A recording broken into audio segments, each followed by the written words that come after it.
This is MIP. Get woke.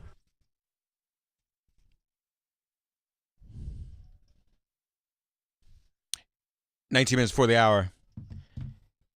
Big demonstration in Washington, D.C. today, and there will be some civil disobedience. Here to tell us all about it, because we have to acknowledge reality. And, you know, we've had plenty of dreamers on the show. The fact of the matter is, the face of all dreamers, the faces of all dreamers are not brown. Many of them are black. An organization called UndocuBlack has called some of us to D.C. to demonstrate today. We want to hear all about it. With Tamika Mallory of the Women's March and UndocuBlack's Jonathan Jays Green. Good morning to you both. How are you? Good morning, Mark Thompson. How are you? I'm fine. Morning. Hey, Jonathan, you there? Yes, I'm there. Good morning. Thanks so much for having me. Hey, brother. Thank you for joining us. Talk to us about what's going on today, if you would. Yeah, absolutely. Today is a really important day for our Black undocumented community. For such a long time, we have been marginalized and not seen in these conversations that affect our lives, right? So today's a day that we've asked Black civil rights leaders to come together and stand in the gap for our immigrant community, stand in the gap for the policy issues that affect Black undocumented people, a community that has been at the center and the target of xenophobia, anti-Blackness, and many other systems of oppression in this country. Tamika, you'll be there today, right? I am going down today. I connected with Jonathan a few weeks ago now to start working on this action after I had been hearing so much about, how Black immigrants are really sort of being overshadowed and, there's not enough focus on what's happening with Black immigrants. And I decided that I thought, an action that we should take would be to have Black leaders stand together. And so I called a few friends. They agreed to come and participate in a day of action. And we got in touch with Jonathan, and the UndocuBlack team has been incredible, everything from logistics to education, because, we're not necessarily well-versed, which is a testament to the issue and the reason why we need to be here. Even though I'm a Black person in America, I am not well-versed sometimes as it relates to all that is happening with Black immigrants. And so we're committed to changing that today. So, Jonathan, give us a snapshot of the way the issue of the undocumented and the DREAM Act and DACA impacts Black immigrants. Yeah, so nationally we're talking about a 4.2 million Black immigrant community, right? But out of that subset, over 619,000 folks are Black and undocumented. Okay. When we're talking about the DACA program, that benefit a lot of undocumented young people like myself, we're talking about over 56,000, close to 60,000 Black undocumented young people that would have benefited from a DREAM Act, which is why we are pushing for a legislative solution now, right, to be able to make sure that folks like me have an opportunity to adjust.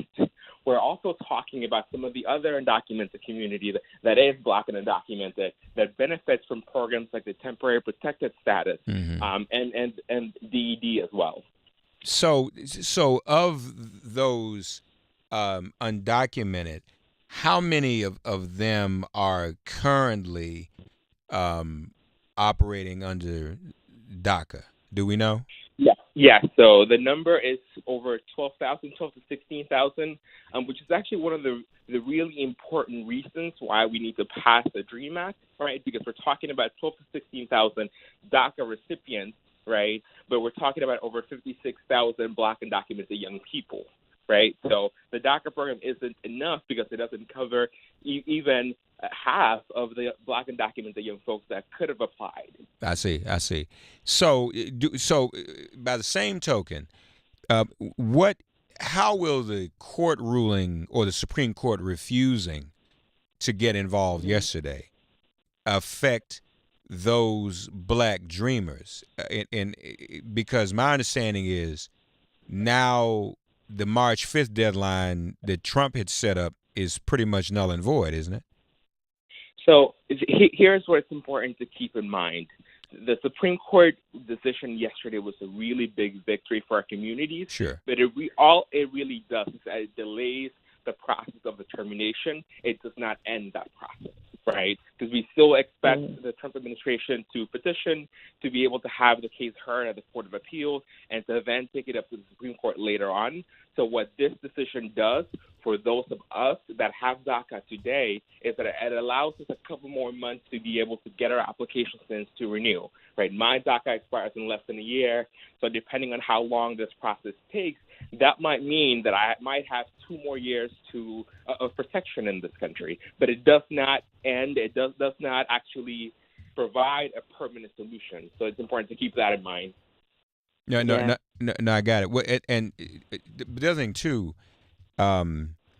we know that even before this March 5th deadline, some were told they could not renew in the first place. So what I'm also curious about, Jonathan, because of the court decision, can those denied renewal, let's say they expired, in January or whatever it was, can they now go back and renew if they want to? Yeah, so the legal opinions of some of our partners that we've seen have indicated that people who have been in the DACA program, whether it's current or they're in the process of renewal, that they can submit those applications, but no new DACA recipients, no new DACA eligible young people might apply. So it still continues to keep a lot more people out. Yeah. Tamika, tell us about today and what you all are going to be doing today, please. I'm listening to Jonathan talk about this March 5th deadline, and we know what happened yesterday with the courts, which is a good thing. That there is someone, the courts are constantly standing up against Trump and his administration. And, that's exactly the point, that they are constantly having to do it, which means that his administration is relentless. They continue to come back. And we know that, they won't go away. They will try, just as they've done with health care, with the Muslim ban and other things, to find any way that they can to cause devastation and really to oppress people. And so, therefore, we don't have the right to lay back because there was one small win and say, we should relax or that things will work out. We have to continue to keep the pressure on, and we know how to do that. We've been doing it in so many battles for many years, Mark, and you've been out there helping to lead so many of these different resistance moments. And this is one of them where I believe that we have a responsibility for a human rights cause, to stand up for all people, all immigrants, and particularly to shine a light on Black immigrants. I know that, we've been watching videos and really hearing the stories of how ICE agents are out picking up people. And we know that when Black and brown people come into contact with law enforcement, we know how dangerous that can be. And so this is something that I think is really important for us to do today, and not just today, but to have an escalation plan to stay involved for the long haul. Yeah. So where will you all be demonstrating today, Tamika? So we are going to, let me just make sure I'm giving you my notes properly. So we're going to be, first of all, going to a briefing with Congresswoman Yvette Clarke, which really appreciate her for having us to come in to talk about why, what is happening and why we're here. And that's the Rayburn House office building at 2044 Rayburn House office building at 11:30 a.m. After which we will be walking over to Paul Ryan's office and really demanding, first of all, bringing our demands, and second of all, ensuring that he is aware that as civil rights leaders, we are engaged in this. This is not just a fight for one group of people, but for all people. And so we're going to be walking over right after the briefing together to Paul Ryan's office to bring our demands directly to his doorstep. And so that will be Yvette Clarke's office at 11:30, then to Paul Ryan's office. Jonathan, I presume the message will be to Paul Ryan to come up with and pass a Clean Dream Act, right, Jonathan? That's right. Yes. Here is the good news. Okay. The good news that this Trump-created crisis can be solved, and it can be solved through congressional action, which is why I'm so grateful that we're joining hands together today to demand and make our voices known that they pass the Clean Dream Act and that they pass permanent protections for TPS holders. Right. Mm-hmm. Now, speaking of TPS, most often, Jonathan, we hear about and discuss TPS in the context of our Haitian sisters and brothers, correct? Yes. And isn't their TPS now currently in jeopardy? Mm-hmm. Yes, so TPS has been terminated for a variety of countries. That has included Haiti. They have less than a year until their protections expire. But there are also some of our West African brothers and sisters that have TPS that have been losing their TPS fast. From Guinea, Liberia, and Sierra Leone, they actually lost most of it last year, right? So as we're talking about a permanent solution, we're talking about a solution that includes all of the African countries that have had TPS, also including Sudan and South Sudan and Somalia, but really wanting to make sure that we demand a permanent solution for all of them. And now, there's TPS, but am I right to hypothesize, Jonathan, that some under TPS, and folks, that's temporary protected status, some under TPS would be eligible also under a Clean Dream Act, wouldn't they? That is actually spot on. According to the numbers I've seen from the Migration Policy Institute, over 91,000 TPS holders are actually young people that would have qualified from a DREAM Act. So there are so many ways in which these issues intersect. Indeed. So, folks, today, meeting with Yvette Clarke. So, for those listening, Tamika, can people who are listening, if they want to, come and join you guys today, or is it just for the leadership today? No, they can join us, certainly. Okay, Please come again to so then 1130 2044. That's 2044 Rayburn House Office Building at 11:30 a.m. to connect with us, and then we will be walking over to Paul Ryan's office together. Folks that may not be able to make it at 11:30 but can get there before 12:30 will be able to join us on our walk to go straight to Paul Ryan and demand that there be a Clean Dream Act passed. And are you all planning to see Speaker Ryan? And if you don't, will it be consequences? We are planning to see Speaker Ryan. We will only talk to Speaker Ryan, and we will be bringing our demands. And there certainly will be consequences for him not coming out, not speaking with us. Okay. And not talking to Black leadership. We would certainly be there and be bold. So y'all might just be, he might have y'all visiting in his space for a little while, huh? We may just be sitting around for a while. I can't come down there. I'll be down in the morning. So if y'all sit there in the morning, I'll join you. If y'all spend the night, I'll come down.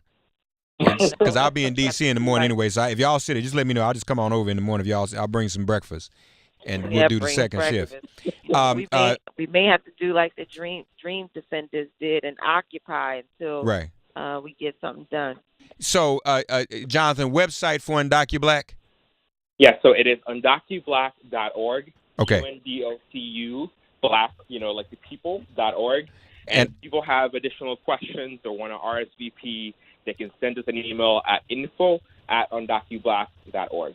And also Twitter at UndocuBlack.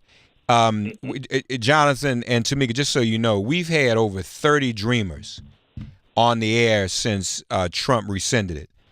But the challenge is, and we've had dreamers come on there and tell their personal stories to try to humanize this. But we want to hear some of the stories of some of our Black dreamers. So Jonathan and our African dreamers and our Caribbean dreamers, our Haitian dreamers. So Jonathan, our diasporic dreamers, Brittany's going to be reaching out to you to get some of them on there who are comfortable coming on telling their stories, so we can have a full, comprehensive, library of personal stories of dreamers.